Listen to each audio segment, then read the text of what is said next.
பிலிப்பு எப்படி பேதுரு தலைகீழாக தொங்கினாரோ அதுபோல இவனும் என்ன பண்றான், தலைகீழாகவே சிலுவையில் அடித்து தொங்கவிடப்படுகிறான். பர்த்தலேமு எனக்கூடிய ஒருத்தன் இருந்தான், அவன் சவுக்கால் அடிபட்டு செத்து போகிறான். தோமா எனக்கூடிய ஒருத்தர் இருக்கிறார், அவர் இந்தியாவில் சென்னை பட்டணத்தில் ஈட்டியால் குத்தப்பட்டு இரத்த சாட்சியாக மரிக்கிறார்.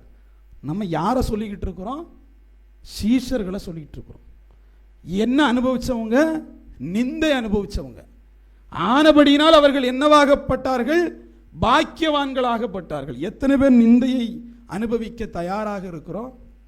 இந்த வரிசையில் எங்களுடைய பெயர் வருவதற்கு நாங்கள் தயாராக இருக்கிறோம் சொல்றது எத்தனை பேராக இருக்கிறோம்? அப்படி இல்லை. இந்த அளவுக்கான நிந்தையை அனுபவிக்க வேண்டிய சூழல்லையும் நம்ம இல்லை. தேவன் இத்தகைய நிந்தையை அனுபவினும் உங்களை அனுப்பல. என் தேவனுக்காக அனுபவிக்க வேண்டிய இவர்களை ஒப்பிடுகிற போது கால் தூசிக்கு சமானமான பிரச்சனை, அதுக்கே முறுமுறுப்பு. அந்த நிந்தைக்கே என் தேவன் இந்த வருடம் முழுக்க எனக்கு ஒண்ணுமே பண்ணல. என்ன பண்ணிட்டார்? சிலுவையில் தொங்க விட்டாரா? சிறைச்சாலையில் போட்டாங்களா? இல்லை சவுக்கினால் அடிச்சுட்டாங்களா? இல்லை ஈட்டினால் குத்திட்டாங்களா? என்ன நிந்தையை நம்ம அனுபவிச்சிட்டோம்? இல்லை.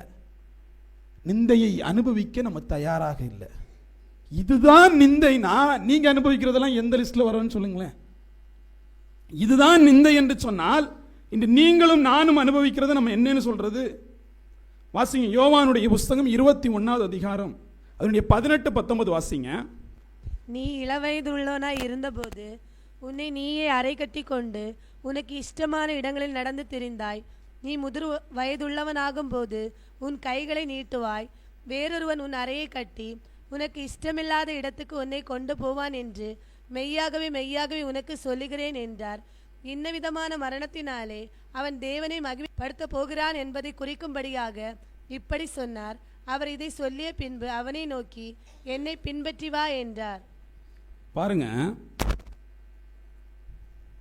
இது பேதுருவனுடைய மரணத்தை குறித்து முன்னறிவிக்கப்பட்டது. எப்ப? உயிரோடு இருக்கும் போதே. யார் உயிரோடு இருக்கா? பேதுரு உயிரோடு இருக்கிறான். பேதுரு கட்டப்படணும், அவன் விரும்பாத இடத்தில் கொண்டு போய் அவன் கொலை செய்யப்பட வேண்டும். இது அவனுடைய மரணத்தை குறித்து தேவன் முன்னறிவித்தார். எப்ப அறிவித்தாரு? நீங்க நினைக்கிற மாதிரி பேதுரு அவ்வளவு பெரிய விசுவாசியெல்லாம் இல்லை. பேதுரு என்ன பண்ணான்னு தெரியல, அற்புதத்தை பார்த்தா பின்னாடி போயிட்டான். வேற என்ன நடந்துச்சு? அடுத்து என்ன பார்த்தீங்க? அற்புதத்தை பார்த்து பின்னாடி போயிட்டான். தேவனோடு இருக்கிறான், தேவ சமூகத்தில் இருக்கிறான், ஆனால் தேவனை மறுதலிக்கிறவனாக தான் இருந்தான். தேவனை மறுதலிக்கிறவனாக தான் இருக்கிறார். இப்ப அந்த மறுதலிப்பில் எல்லாரும் மறுதலிச்சாங்க, அதுல மாற்றம் இல்லை. அற்புதத்தின் பின்னதாக வருபவர்கள் எல்லாம் ஒரு நாள் தேவனை மறுதலிப்பீர்கள், அதுல மாற்றம் இல்லை. மறுதலித்தவன் சிலுவையை பார்த்தபோது மனம் கசந்து அழுதான். அதே சிலுவையை பார்த்தபோது யூதாஸ் நாண்டு கொண்டு செத்தான். எல்லாம் மறுதலிப்பு தான். ஆனால் யார் மனம் திரும்புகிறீர்கள் என்பதை என் தேவன் பார்க்கிறார். பாவத்தோடு தேவ சமூகத்தில் வருவது என்பது மத்தேயு அப்படிதான் வந்தா, பேதுரு அப்படிதான் வந்தா, நீங்களும் நானும் அப்படிதான் வந்திருக்கோம், அது பிரச்சனை இல்லை. ஆனால் அந்த பாவத்திலேயே இருந்து மரணிப்பது என்பது யூதாசை போன்றது, அதில் மனம் திரும்புவது என்பதுதான் பேதுருவை போன்றது. இப்ப பேதுரு மனம் திரும்பிட்டாங்க. என் தேவன் அடிக்கப்படுகிற போது அந்த வசனம் அப்படி சொல்லும் பாருங்க, அவர் திரும்பி பேதுருவை பார்த்தார். பேதுருக்கு உடனே நினைவுக்கு வருது, நீ 3 முறை என்னை மறுதலிப்பாய் என்று சொன்னது பேதுருவுக்கு நினைவுக்கு வந்தது. அதை பார்த்தோன்னு அழ ஆரம்பிச்சிடறான். அவன் மனம் கசந்து அழுதான் என்று சொல்லி வேதம் சொல்லுது. அவன் வெளியே ஓடி போயிட்டான், வெளியே ஓடி போய் அழ ஆரம்பிச்சிட்டான். இப்ப பேதுரு அழுதுட்டாப்ல, தேவன் உயிர் தெழுந்துட்டாரு. யாரை தேடி வராரு? மனம் திரும்பின இந்த பேதுருவை தேடி வராரு. நீங்கள் மனம் திரும்பிட்டீங்கன்னா நீங்க தேவனை தேடி போக வேண்டிய தேவையில்ல, என் தேவன் உங்களை தேடி வருவார். அல்லேலூயா. மனம் திரும்பாத பட்சத்தில் தான் தேவனே தேவனே அங்கிட்டு இங்கிட்டு ஓடிட்டு இருக்கணும்.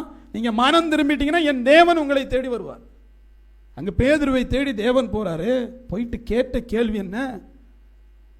3 தடவை மறுதலித்த ஒருவனிடத்தில் என் தேவன் கேட்ட கேள்வி, நீ என்னை நேசிக்கின்றாயா? அல்லேலூயா. ஒரு முறை சொல்றான், நான் உம்மை நேசிக்கிறேன் என்று சொல்லி. அவருக்கு நம்பிக்கை வரல. ஏன்னா நீ 3 முறை என்ன பண்ணிருக்க? என்னை மறுதலிச்சிருக்கிற. அடுத்த முறை கேட்கிறார், நீ என்னை நேசிக்கின்றாயா என்று சொல்லி. அவன் மறுபடியும் சொல்றான், நான் உம்மை நேசிக்கிறேன் என்று சொல்லி.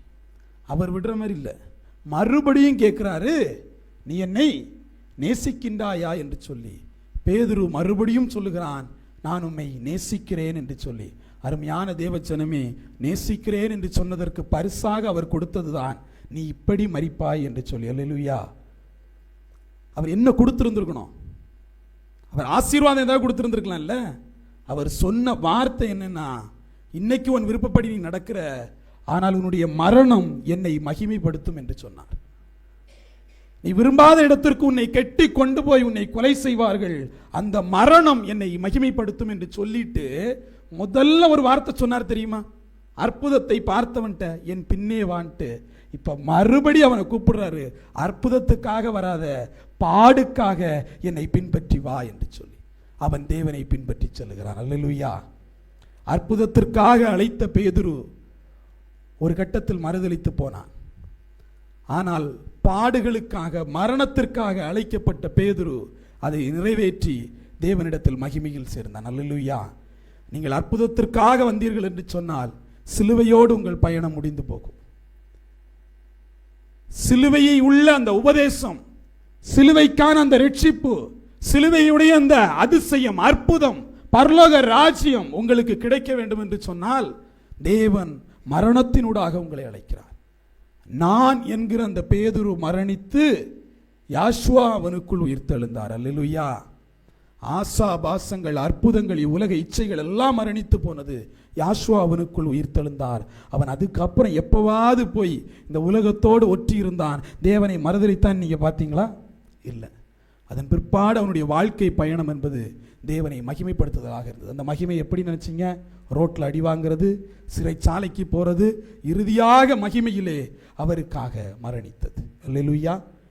தேவ பிள்ளைகளிடத்தில் என் தேவன் எதிர்பார்ப்பது எனக்காக நிந்தையை அனுபவி என்று சொல்லி. ஆனால் நித்தம் நித்தம் நாம் தேவனுக்கு நிந்தையை கொடுத்துக்கிட்டு இருக்கிறோம். எப்படி இஸ்ரவேல் ஜனங்கள் தேவனுக்கு நிந்தையை கடத்தி கொண்டே இருந்தார்கள். தேவன் விசனப்படுகிறார். தேவன் ஐயோ ஏன் பாவம் செய்யறான், ஐயோ இப்ப என்ன பண்றது, எவனை அனுப்புறது, ஐயோ பாவம் செய்யறானேன்னு சொல்லிட்டு நிந்தை யார் பக்கமா போயிடுச்சு? தேவன் பக்கமா போயிடுச்சு. அப்ப தேவ சமூகத்தில் நிந்தையை நீங்கள் அனுபவிக்க தயாராக இருக்க வேண்டும்.